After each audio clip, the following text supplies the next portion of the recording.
ఈ విషయంలో రైతులందరికీ విజ్ఞప్తి చేస్తున్నా, మీరు కూడా ఆందోళన చెందాల్సిన అవసరం లేదు.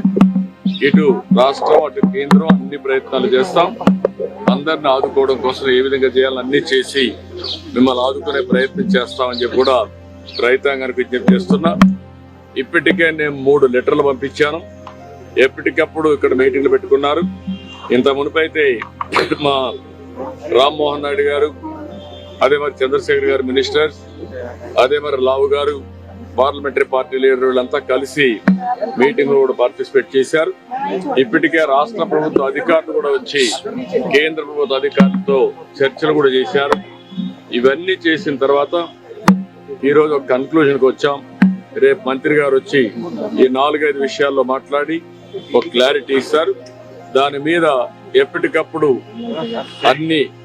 అందరితో కూడా సమీక్షలు చేసుకుంటూ ఈ ప్రైసెస్ పడిపోకుండా ఏం చేయాలో అన్ని చేస్తాం.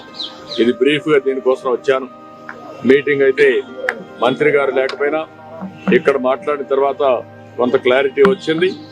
ప్రధానమైన ఉద్దేశం మిరప పండించే రైతులను ఆదుకునే విధానానికి ఈరోజు ఇక్కడికి వచ్చాను.